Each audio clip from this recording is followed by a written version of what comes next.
Sakoma, kad baimės akys didelės. Ar tikrai verta taip labai bijoti afrikinio kiaulių maro? Kaip grėsmė yra, ją reikia priimti labai rimtai. Ir visur jau yra turbūt pranešta, kad ta grėsmė yra, gali būti pasekmės gana skaudžios.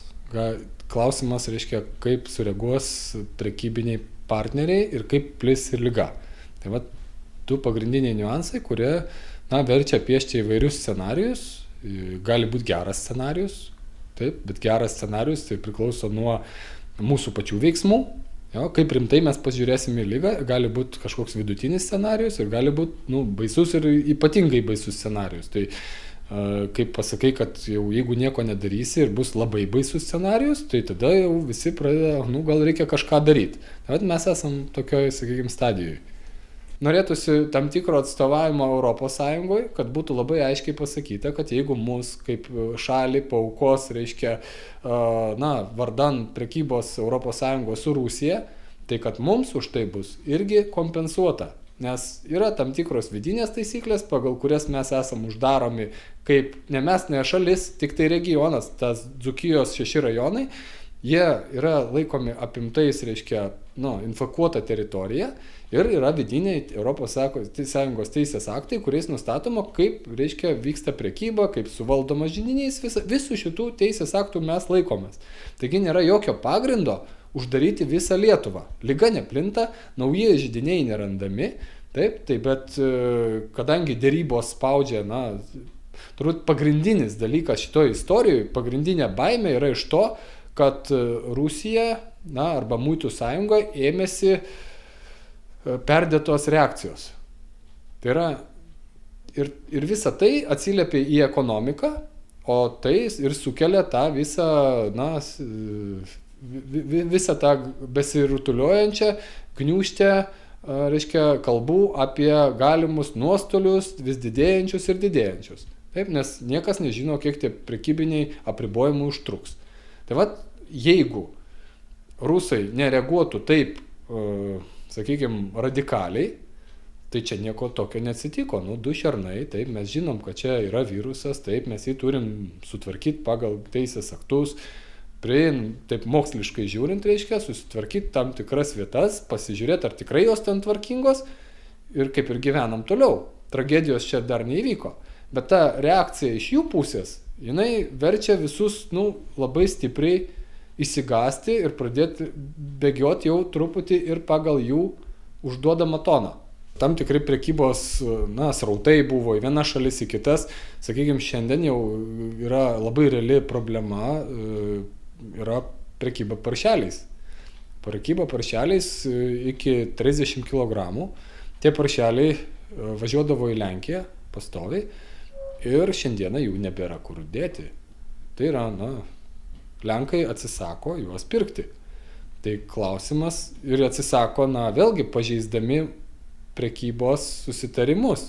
Nėra oficialus tai yra nėra oficiali kažkokia Lenkijos nota, kad, žinot, mes atsisakom. Oficialiai jie sako, mes neatsisakom.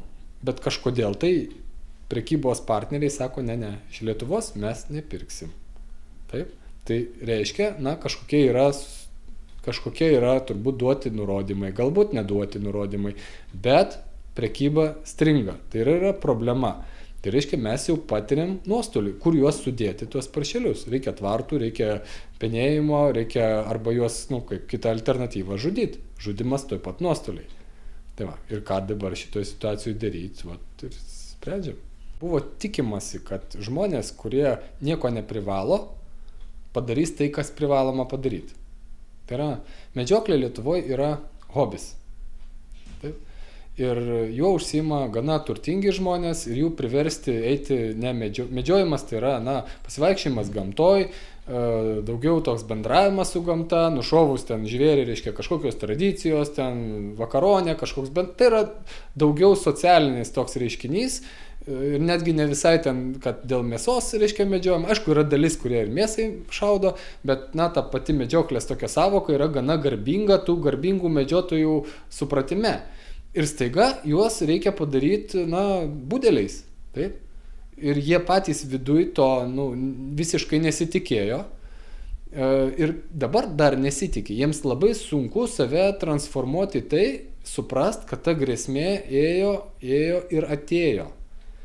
Lyg tai kažkokia pasaka, kuri, tarsi mūsų neliečia, bet mes šiandien jau turim kažką daryti, kažkaip išspręsti. Ir tie žmonės, jie turbūt tiesioginių materialinių nuostolių jokių nepatiria. Tie medžiotojai. Jis gali eiti į mišką medžiot, gali neiti, jo, ten lik ir verčia, bet jis bet kada gali tapti iš medžiotojo žvejų. Taip? Vat kiaulių augintojas, jisai neturi jokios galimybės pasirinkti. Reiškia, jeigu jisai turi verslą ir tas verslas dabar atsidūrė tokioj zonoj, kuri niekam nebepatraukli, jis tos net fermos neparduos, nes čia yra nepatrauklioj zonoj stovintis objektas šiandieną.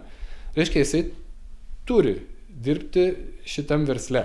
Ir jeigu jam atsitiktų tokia nelaimė, tai jis būtų priverstas išnaikinti gyvulius. Jam pasakytų, tu turi sunaikinti visą savo fermą. Ir jis tą darytų. Nes kitaip ten vėl kažkokios sankcijos ir panašus dalykai. Nebent tas žmogus, kaip pasakyti, įsigastų visų įvykių, užsidengtų akis ir sakytų, žinot, aš susirgau. Bet ką daryti su ten 20 000 kiaulių arba 10 000, jau niekas nepasakytų. Tai garbingas žmogus turi priimti tą iššūkį. Medžiotojai gali ir susirgti, gali ir nepataikyti, gali ir nenorėti, gali sakyti nesuprantam, gali sakyti mes saugom tos šernus ir toliau, nes gal čia praeis viskas, bet situacija tokia, kad nepraeis. Jau mes, reiškia, atėjom, kaip Kolumbas atrado Ameriką, taip virusas atrado Lietuvą. Jau atgalinio veiksmo nebėra, reiškia. Virusas yra kažkur, čia, jis, sakykime, čia šiandien susitvarkom. Klausimas, kas bus po metų arba po pusmečio. Ar iš Baltarusijos neateis šernai, ar iš Baltarusijos neatveš kažkokių tai lauktuvių kažkas, kur vėl išmes į mišką, paragaus ten tas šernas ir panašiai. Tai reiškia, turim šiandieną įspręsti gana tokius techninius klausimus ilgam laikotarpiui, ne šitam momentiniam, bet gana ilgam laikotarpiui į ateitį.